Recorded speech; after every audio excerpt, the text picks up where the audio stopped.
Hello guys, welcome back to my channel. तो कैसे हैं आप सभी? उम्मीद है आप सभी बढ़िया होंगे। चलिए आज की क्लास को स्टार्ट करते हैं। लास्ट क्लास में हमने एक्सरसाइज 1.1 को कंप्लीट किया है। आज हम 1.2 को कंप्लीट करेंगे। ठीक है, तो आज हम फर्स्ट क्वेश्चन से स्टार्ट करते हैं। हमारी 1.2 चल रही है एक्सरसाइज। फर्स्ट क्वेश्चन है, निम्नलिखित संख्याओं को अभाज्य गुणनखंडों के गुणनफल के रूप में व्यक्त कीजिए। मैंने आपको अभाज्य संख्याएं बताई थी कि अभाज्य संख्याएं क्या क्या होती हैं। ठीक है, अगर आपने फर्स्ट क्लास नहीं देखी तो पहले आप फर्स्ट क्लास देखिए। ठीक है, तो यहाँ पे 140 के अभाज्य गुणनखंड निकालने हैं। तो 140 के गुणनखंड निकालेंगे अपन। 2 से भाग जाएगा, 2 7 14 0, फिर 2 से जाएगा 35 बार, फिर 5 से जाएगा 7 बार, फिर 7 से जाएगा 7 एकम 7। ठीक है, तो 140 के अभाज्य गुणनखंडों का गुणनफल क्या आएगा? 2 गुणा 2 गुणा 5 गुणा 7। ठीक है, तो 2 गुणा 2 को अपन 2 की पावर 2 लिख सकते हैं, इंटू में 5 इंटू में 7। ठीक है, तो 140 के अभाज्य गुणनखंड क्या हो गया? 2 की पावर 2 इंटू 5 इंटू 7। ये अपने फर्स्ट क्वेश्चन का आंसर हो गया। अब फर्स्ट का सेकेंड क्वेश्चन 156 है। तो 156 के अभाज्य गुणनखंड निकालने हैं। तो 156 में 2 से भाग जाता है 78 टाइम्स, फिर 2 का जाएगा 39 टाइम्स, 3 का जाएगा 13 टाइम्स, फिर 13 का जाएगा 1 टाइम। ठीक है, तो ये अभाज्य गुणनखंड हो गए 156 के। इसको लिखने का तरीका कैसे रहेगा? 156 के अभाज्य गुणनखंडों का गुणनफल 156 equal to 2 into 2 into 3 into 13। ठीक है, तो यहाँ पर 2 का स्क्वायर हो गया। 2 इंटू 2, 2 दो बार आया तो 2 का स्क्वायर इंटू 3 इंटू 13। यहाँ पर आपका फर्स्ट के 2 क्वेश्चन हो गए। अब नेक्स्ट थर्ड क्वेश्चन पर चलते हैं। ये आपका फर्स्ट क्वेश्चन का थर्ड क्वेश्चन है 3825। ठीक है, तो इसके अपन को फैक्टर निकालने हैं सबसे पहले। तो ये 5 से डिवाइड कर सकते हैं, 3 से भी कर सकते हैं। ठीक है, यहाँ पे लिखने का तरीका सबसे छोटी संख्या से लिखते हैं, पर यहाँ पर आप कैसे भी निकाल सकते हैं। तो ये 5 से जाएगा 765 टाइम, फिर 5 से जाएगा 153 टाइम्स, फिर 3 से जाएगा 51 टाइम्स, फिर 3 से जाएगा 17 टाइम्स, फिर 17 से जाएगा 1 टाइम्स। जब तक 1 टाइम नहीं जाता है अपन करते रहते हैं। ठीक है, तो अभाज्य गुणनखंडों के गुणनफल क्या हो जाएंगे यहाँ पे? 3 इंटू 3 इंटू 5 इंटू 5 इंटू 17। तो 3 का स्क्वायर इंटू 5 का स्क्वायर इंटू 17। 3 भी 2 बार आया, 5 भी 2 बार आया और 17 1 टाइम आया। ठीक है, तो 3825 के गुणनखंड क्या हो गए? अभाज्य गुणनखंड 3 का स्क्वायर 5 का स्क्वायर इंटू 17। ठीक है, तो ये अपना आंसर हो गया। नेक्स्ट क्वेश्चन इसी का 5005। इसके फैक्टर निकालेंगे तो सबसे पहले ये 5 से जाएगा, 5 से 1001 टाइम जाएगा। ठीक है, फिर 7 से जाएगा ये 143 टाइम्स, फिर 11 से जाएगा 13 टाइम्स, फिर 13 से जाएगा 1 टाइम। ठीक है, तो इसके अभाज्य गुणनखंड क्या हो जाएंगे? 5 इंटू 7 इंटू 11 इंटू 13। ठीक है, अब इसी का नेक्स्ट क्वेश्चन 7429 के फैक्टर निकालेंगे तो ये 17 से जाएगा, 17 से जाएगा 437 टाइम्स। ये आपको करके देखना पड़ेगा कि ये लास्ट में 9 है तो 3 से नहीं जा रहा है, 9 से नहीं जा रहा है। ठीक है, तो ये 17 से जाएगा, 17 से जाएगा। इसके बाद ये 19 से जाएगा, इसके बाद ये 23 से जाएगा, 23 से 1 टाइम चला गया। ठीक है, तो 7429 के अभाज्य गुणनखंड क्या हो जाएंगे? 7429 इक्वल टू 17 इंटू 19 इंटू 23। ठीक है, तो यहाँ पे अपना फर्स्ट क्वेश्चन कंप्लीट होता है। अब अपन सेकंड क्वेश्चन करते हैं। ये हमारा क्वेश्चन नंबर सेकंड है।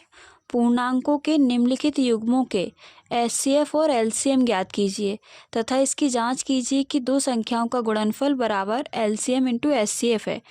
ठीक है, यहाँ पे पहले एलसीएम और एचसीएफ निकालना है, फिर दोनों का एलसीएम और एचसीएफ बराबर दोनों संख्याओं का गुणनफल होना चाहिए, ये अपन को जांच करना है।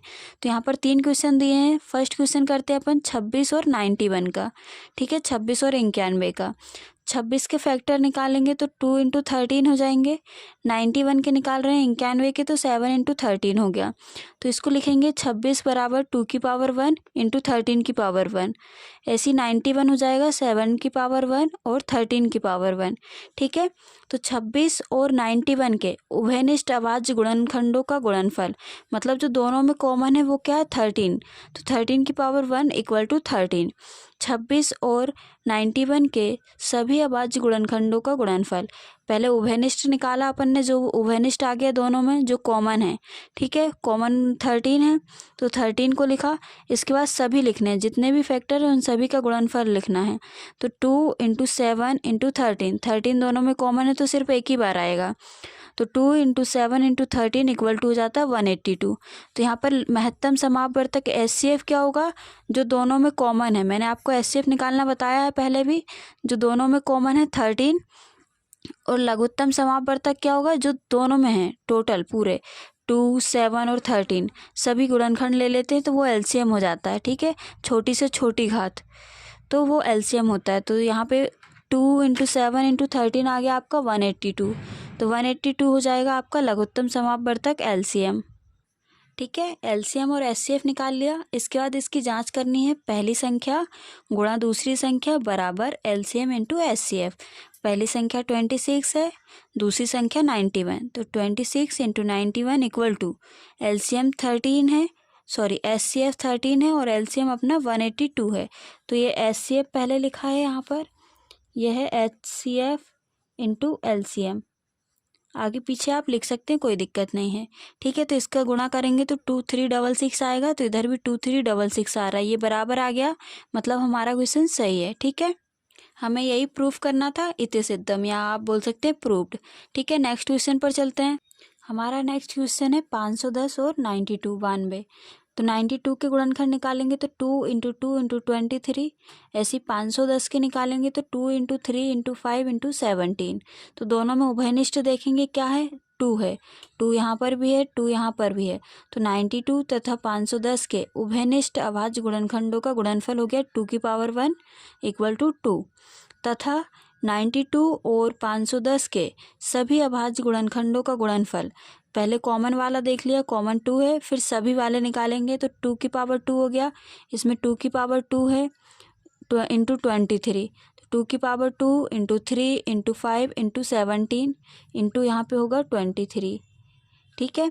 तो ये सभी गुणनखंड आ गए, तो इनका सबका गुणा करेंगे अपन तो आएगा 23460, ठीक है। तो यहाँ पर महत्तम समापवर्तक HCF क्या हो जाएगा, जो दोनों में कॉमन था 2, और LCM क्या होगा, जो सभी फैक्टर का गुणा करने पे जो आया अभाज्य गुणनखंडों का, वो अपना LCM हो जाएगा छोटी से छोटी घात, ठीक है। फिर अभी अपन को जांच करनी है, तो पहली संख्या गुणा दूसरी संख्या बराबर LCM गुणा HCF, ठीक है।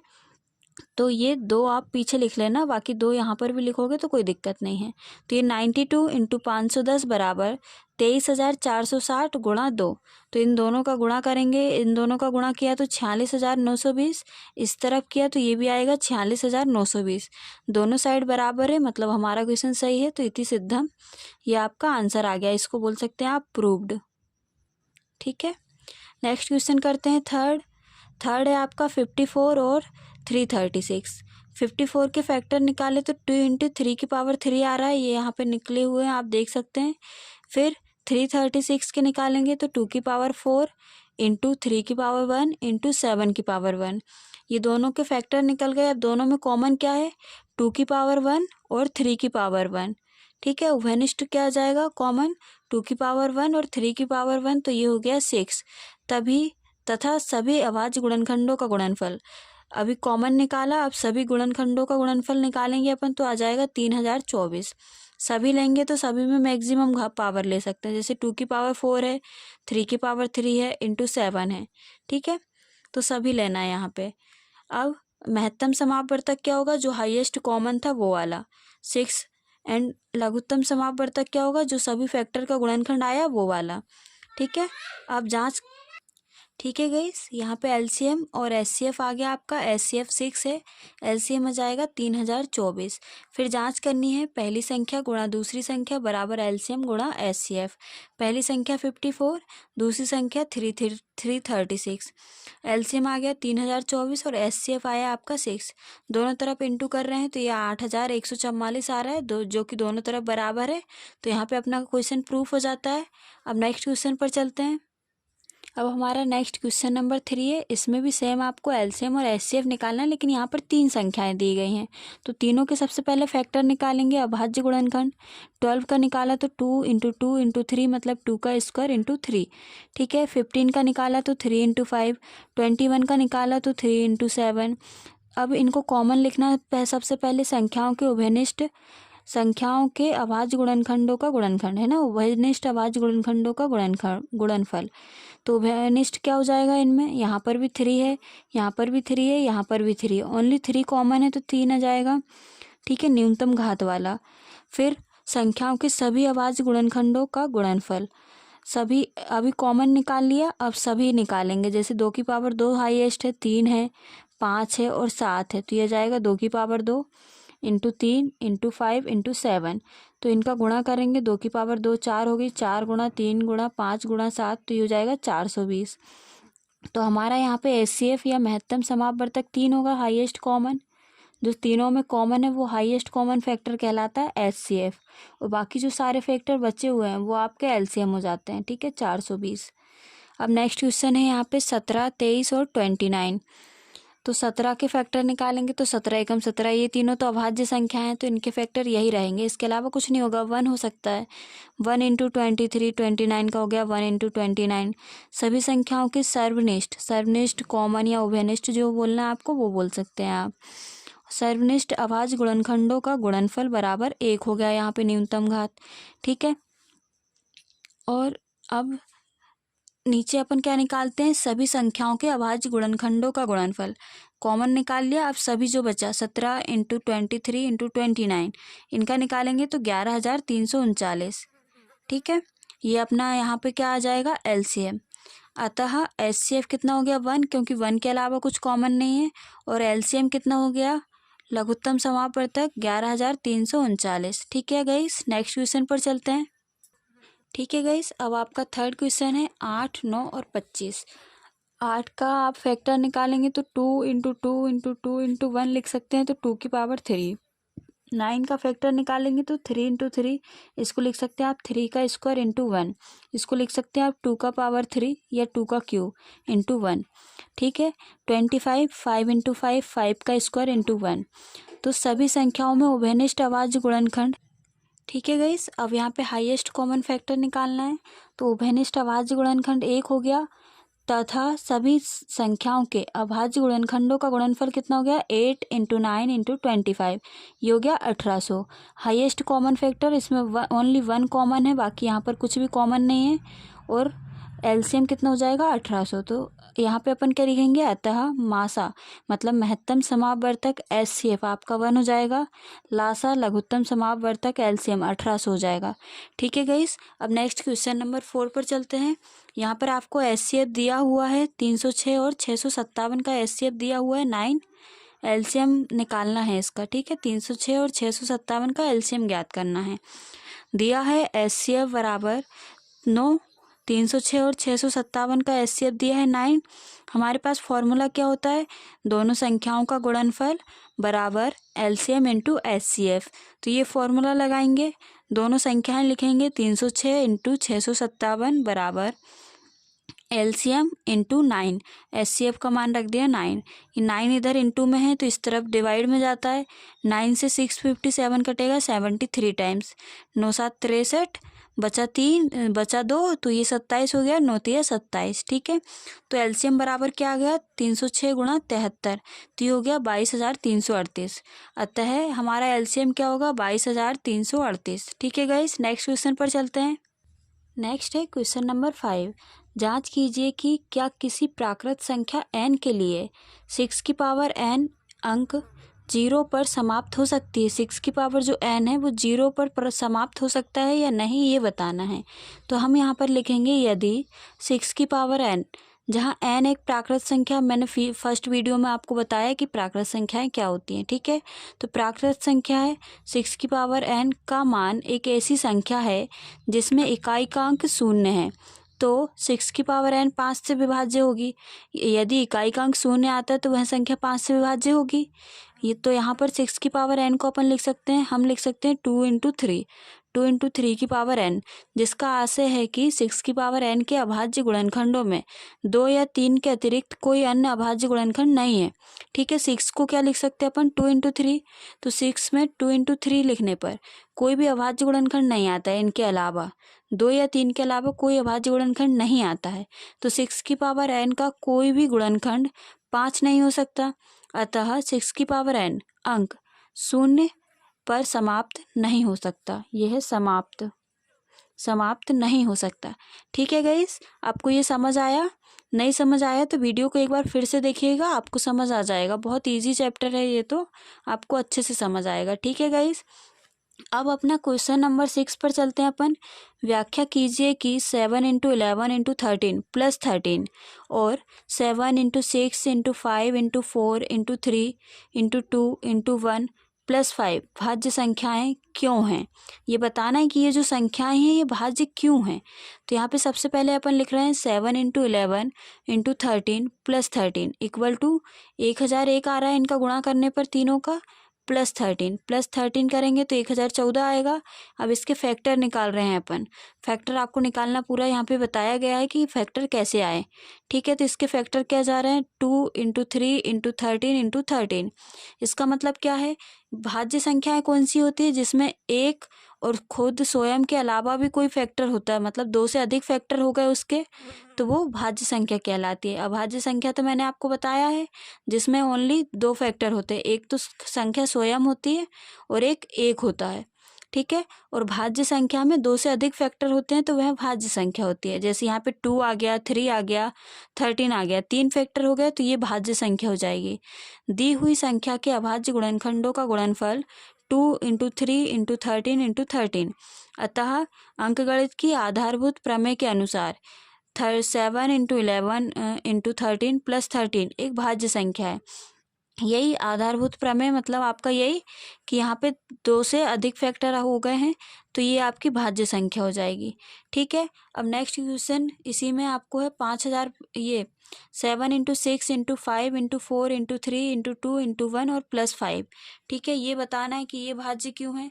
तो यहाँ पे पहले सबका इंटू किया तो ये आया 5040 प्लस का 5 किया यहाँ पर, तो 5040 प्लस 5 आपका हो गया 5045।